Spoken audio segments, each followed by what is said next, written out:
नमस्कार। आज हम बात करने वाले हैं एक ऐसे कोर्स की जो एग्रीकल्चर की पढ़ाई में एक डिजिटल क्रांति ला रहा है। नाम है एक मुलाकात। पर यह सिर्फ एक कोर्स नहीं है, ये पढ़ाई के पुराने तौर तरीकों को बदलने का एक बिल्कुल नया नजरिया है। तो चलिए देखते हैं कि ये सब हो कैसे रहा है। इस पूरे कोर्स की फिलॉसफी, उसकी आत्मा इसी एक लाइन में छिपी है।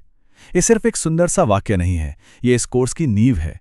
इसका सीधा सा मतलब है कि चुनौतियां हमें तोड़ती नहीं बल्कि हमें निखारती हैं, हमें मांझती हैं ताकि हम और ज्यादा चमक सकें। तो सबसे पहले आइए इस कोर्स के पीछे के दर्शन को समझते हैं। ये केवल जानकारी या सिलेबस खत्म कराने तक ही सीमित नहीं है, बल्कि एक बहुत ही मजबूत सोच पर, एक विजन पर आधारित है। इसे नाम दिया गया है शिक्षा शास्त्रीय क्रांति। अब ये शब्द सुनने में थोड़ा भारी लगता है ना, पर इसका मतलब बहुत सिंपल है। इस कोर्स का मकसद सिर्फ पढ़ाना नहीं, बल्कि जैसा कि हमने अभी देखा, छात्रों को मांझना है। उन्हें अकादमिक रूप से इतना मजबूत बनाना है कि वो दुनिया भर में एग्रीकल्चर सेक्टर की किसी भी चुनौती के लिए तैयार हो जाएं। अच्छा, फिलॉसफी तो समझ आ गई, पर सवाल ये है कि इसे असल में लागू कैसे किया जा रहा है। तो अब बात करते हैं कैसे की, और यहीं पर एंट्री होती है डिजिटल लर्निंग रेवोल्यूशन की। जरा सोचिए, सालों की गहरी रिसर्च और मेहनत से तैयार किए गए हाथ से लिखे नोट्स, वो ज्ञान का खजाना, और उसे मिला दिया गया है आज की सबसे मॉडर्न टेक्नोलॉजी के साथ। ये पारंपरिक ज्ञान और आधुनिक तकनीक का एक शानदार संगम है जो सीखने के पूरे अनुभव को ही बदल देता है। इस डिजिटल मेथड के पीछे 5 कमाल की चीजें हैं। पिंटरेस्ट जैसे प्लेटफॉर्म से लिए गए एचडी विजुअल्स जो कॉन्सेप्ट्स को जिंदा कर देते हैं। इन्फोग्राफिक्स जो मुश्किल से मुश्किल जानकारी को आसान बना देते हैं।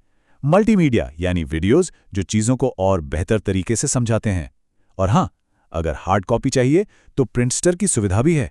और सबसे खास है फ्लिप बुक का अनुभव जो डिजिटल पढ़ाई को भी असली किताब जैसा बना देता है।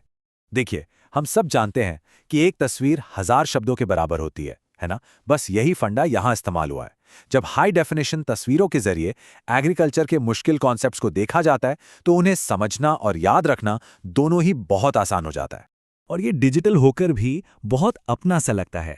मतलब जब इसे मोबाइल या टैबलेट पर खोला जाता है तो फील बिल्कुल वैसी ही आती है जैसे आप सच में एक किताब के पन्ने पलट रहे हों। ये इंटरैक्टिव अनुभव पढ़ाई को बोझिल नहीं बल्कि मज़ेदार बनाता है। अच्छा, ये तो हुई टेक्नोलॉजी की बात, पर इस कोर्स में असल में पढ़ाया क्या जाता है? चलिए अब इसके सिलेबस यानी इसके ज्ञान के आधार को देखते हैं। 20, ये नंबर याद रखिएगा, ये 20 यूनिट्स हैं फसल उत्पादन के मास्टर इंडेक्स में। यानी आप समझ सकते हैं कि सिलेबस कितना डीप और कितना डिटेल में है, इसका अंदाजा इसी नंबर से लग जाता है। जरा इस टेबल पर एक नजर डालिए। ये हमें सिलेबस का एक अच्छा आइडिया देती है। शुरुआत होती है बिल्कुल बेसिक से, जैसे यूनिट 1 में कृषि का इतिहास और उसका भविष्य। फिर देखिए यूनिट 5 में हम सीधे सॉइल साइंस की गहराई में उतर जाते हैं, और यूनिट 8 में वाटर ड्रेनेज जैसे प्रैक्टिकल टॉपिक पर बात होती है। इसके बाद यूनिट 9 से 20 तक सिंचाई, फर्टिलाइजर, एग्री इकोनॉमिक्स जैसे एडवांस टॉपिक्स हैं। मतलब सब कुछ, और वो भी बिल्कुल ऑफिशियल स्टैंडर्ड्स के हिसाब से। तो ज्ञान तो बहुत सारा है, पर सिर्फ ज्ञान से क्या होगा अगर इसे इस्तेमाल करने की सही स्ट्रैटेजी ही ना हो। बिल्कुल, इसीलिए ये कोर्स सिर्फ क्या पढ़ना है ये नहीं बताता, बल्कि कैसे पढ़ना है ये भी सिखाता है। तो यहाँ सफलता के लिए 3 जबरदस्त प्रो टिप्स दिए गए हैं। पहला और सबसे जरूरी, अपनी तैयारी का बेस हमेशा ऑफिशियल सिलेबस को ही बनाइए। इधर उधर भटकने की जरूरत नहीं है। दूसरा, रटना बंद, विजुअल लर्निंग पर फोकस कीजिए। इन्फोग्राफिक्स और वीडियोस से कॉन्सेप्ट्स को समझिए। और तीसरा, हमेशा अपने लक्ष्य को सामने रखिए। याद रखिए कि ये पढ़ाई क्यों कर रहे हैं, कृषि में एक शानदार करियर के लिए। तो अब हम आते हैं सबसे अहम बात पर, भविष्य की राह। ये कोर्स, इसकी फिलॉसफी, इसकी टेक्नोलॉजी, ये सब आखिर किस लिए है? ये सब हैं भविष्य को बेहतर बनाने के लिए। एक बात बिल्कुल साफ है, भविष्य कोई लॉटरी नहीं है जो अचानक लग जाएगी। भविष्य वो है जो आज की सोच और आज की मेहनत से बनाया जाता है। आज जो बोया जाएगा, कल वही काटा जाएगा।